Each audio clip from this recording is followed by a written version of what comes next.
अस्सलाम वालेकुम student. I am Tariq Hussain. उम्मीद है कि आप सब लोग ठीक होंगे।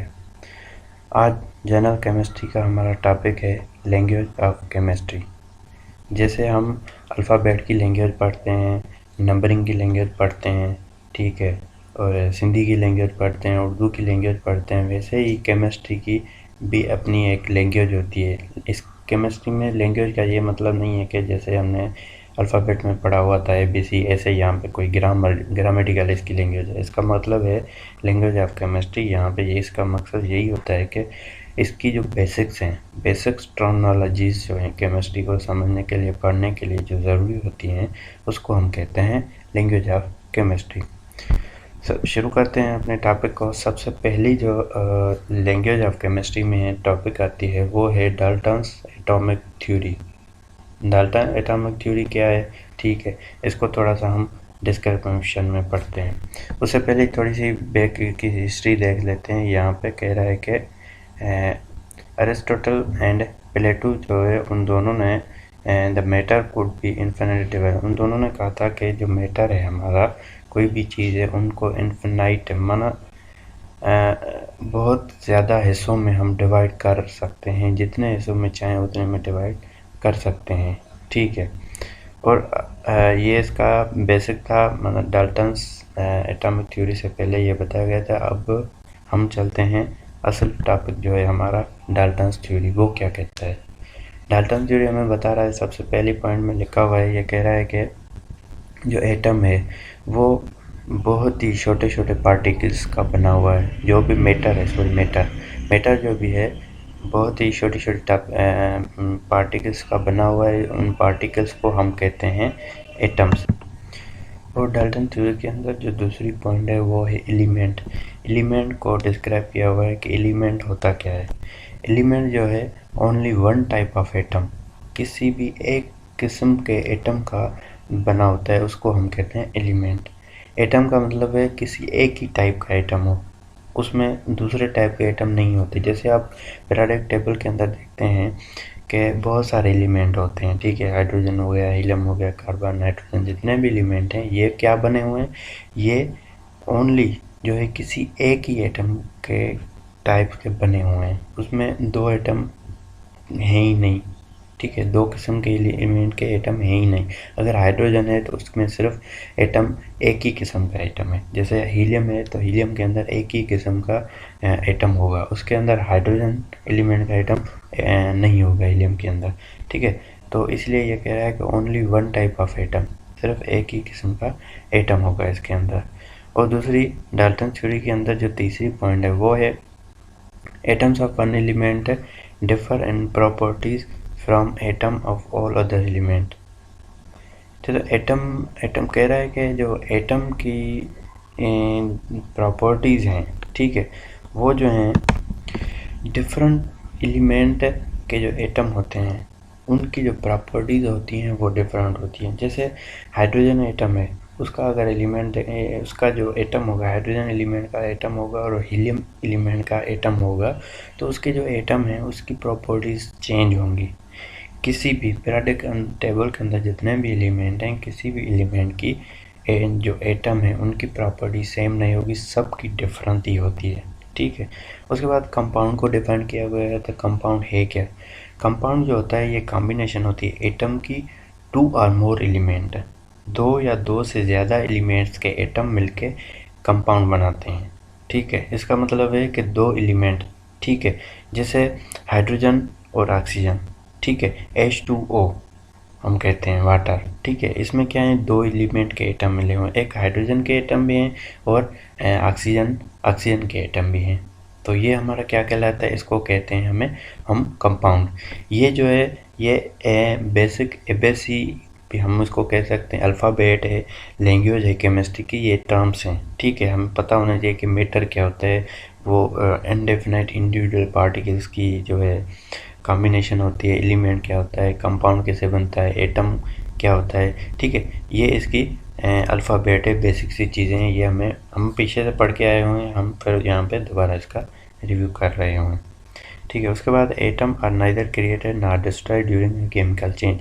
यहाँ पे एक law of conservation of mass की बात कर रहा है। Law of conservation of mass क्या कहता है कि मास को ना हम ख़त्म कर सकते हैं ना उसको बना सकते हैं, उसको ना बढ़ा सकते हैं। तो इधर कह रहा है कि कोई भी केमिकल रिएक्शन है जैसे, ठीक है, जितना ग्राम, जितने मोल्स हम एटम के रिएक्ट करवा रहे हैं आपस में, जो हमारे में प्रोडक्ट में मिलेंगे, वही उतने ही मोल्स, उतने ही ग्राम्स हमें प्रोडक्ट में भी मिलेंगे। ऐसा नहीं है कि रिएक्शन में कुछ अमाउंट जो है हमारा वो डिस्ट्रॉय होगा, ख़त्म होगा या ज़्यादा क्रिएट हो जाएगा, ऐसा नहीं होता। ठीक है, तो चलते हैं दूसरी टॉपिक के तरफ। इधर ये जो टॉपिक है इसमें बताया गया है कि कंपोजिशन ऑफ एटम, एटम की कंपोजिशन क्या है, एटम में कौन कौन सी चीज़ें होती हैं। ठीक है, इसी को हम अल्फ़ाबेट कहते हैं, क्योंकि एटम ये बेसिक चीज़ें हमने छठी सातवीं क्लासेस में पढ़े हुए हैं, 7वीं क्लासेस 8वीं क्लासेस के अंदर। तो जो एटम है हमारा वो प्रोटॉन, इलेक्ट्रॉन और न्यूट्रॉन से मिलके बनता है। इसका मतलब है जो एटम है, एटम के अंदर 3 कंपोनेंट होते हैं, 3 एलिमेंट होते हैं। ठीक है, एक प्रोटॉन होता है, इलेक्ट्रॉन होता है और न्यूट्रॉन होता है। हमारे प्रोटॉन और इलेक्ट्रॉन जो हैं वो न्यूक्लियस के अंदर, प्रोटॉन और न्यूट्रॉन जो हैं वो हमारे न्यूक्लियस के अंदर रहते हैं, और जो इलेक्ट्रॉन होता है वो हमारे शेल में रहते हैं। ठीक है, ये जो बाहर वाला हिस्सा है एटम का ये शेल है, और जो बीच वाला है ये न्यूक्लियस है। अगर हम प्रोटॉन, इलेक्ट्रॉन और न्यूट्रॉन की प्रॉपर्टीज़ की बात करें तो प्रोटॉन के ऊपर जो चार्ज होती है वो +1 होती है। प्रोटॉन के ऊपर चार्ज कौन सी होती है, पॉजिटिव में होती है, और वो +1 कहलाती है। उसके बाद उसका जो एटॉमिक मास यूनिट होता है 1.0073 होता है। एटॉमिक मास यूनिट, AMU का मतलब होता है एटॉमिक मास यूनिट है ये। ठीक है, और अगर इलेक्ट्रॉन की बात करें तो इलेक्ट्रॉन के ऊपर नेगेटिव चार्ज होती है, आप लोगों को पता है, और वो उसको हम -1, उसका जो यूनिट है, जो उसका मैग्नीट्यूड है वो -1 होता है। अगर उसके इलेक्ट्रॉन के एटॉमिक मास यूनिट की बात करें तो वो होता है 0.00055। ठीक है, AMU। उसके बाद हम न्यूट्रॉन के ऊपर आते हैं। न्यूट्रॉन के ऊपर कोई भी चार्ज नहीं होता, और इसका जो एटॉमिक मास यूनिट होता है वो 1.0087 होता है। ठीक है, ये एक बेसिक सी स्ट्रक्चर ऑफ एटम के बारे में बताएंगे, उसके कंपोजिशन कौन कौन से एलिमेंट मिलके इनको बनाते हैं। उसके बाद हम सिंबल और फार्मूला की बात करें तो आपने पीरियोडिक टेबल के अंदर देखे होंगे जितने भी एलिमेंट हैं उनकी सिंबल लिखी हुई है। ठीक है, उसके नीचे उसका फुल फॉर्म में लिखा होता है एलिमेंट का, तो वो जो होती हैं सिंबल होती हैं, ये एबीसी है। ठीक है, पीरियोडिक टेबल भी एक केमिस्ट्री की एबीसी कहलाती है। तो यहाँ पे हमें बताया गया है कि जो एल्यूमिनियम है उसका मसलन जो सिंबल है वो Al से हम उसको शो करते हैं। जैसे कि हमारे हाइड्रोजन है, हाइड्रोजन को H2 से करते हैं, ऑक्सीजन को O2 से करते हैं। तो ये हमारी बेसिक सी अल्फ़ाबेट आ जाती है इसके अंदर। ठीक है, उसके बाद हम पढ़ेंगे मॉलिक्यूलर फार्मूला और एम्पिरिकल फार्मूला। मॉलिक्यूलर फार्मूला और एम्पिरिकल फार्मूला का क्या मकसद होता है। मॉलिक्यूलर फार्मूला आप नाम से समझ सकते हैं। मॉलिक्यूलर फार्मूला मतलब कि जब मॉलिक्यूल बनता है, हमने पीछे पढ़ा कि जो कंपाउंड बनता है वो कैसे बनता है। ठीक है, कंपाउंड डिफरेंट एलिमेंट के एटम मिलके कंपाउंड बनाते हैं। ठीक है, तो मॉलिक्यूलर फार्मूला उसी कंपाउंड का होता है जो कंपाउंड बना है।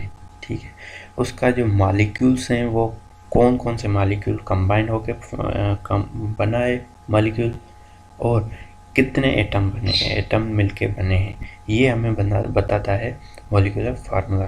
जैसे यहाँ पे एक एग्जांपल दिया हुआ है CH4, ये हमारा मॉलिक्यूल है, मॉलिक्यूलर फार्मूला है, क्योंकि यहाँ पे 2 डिफरेंट एटम मिलके ये फार्मूला बना रहे हैं। एक कार्बन एलिमेंट के एटम है और हाइड्रोजन एलिमेंट के एटम है। कार्बन का एक है जिसके नीचे कोई भी नंबर ना दिया हो उसको 1 कहते हैं, जिसके नीचे 4 दिया हुआ है इसका मतलब है हाइड्रोजन के 4 एटम है और कार्बन का एक ही एटम है।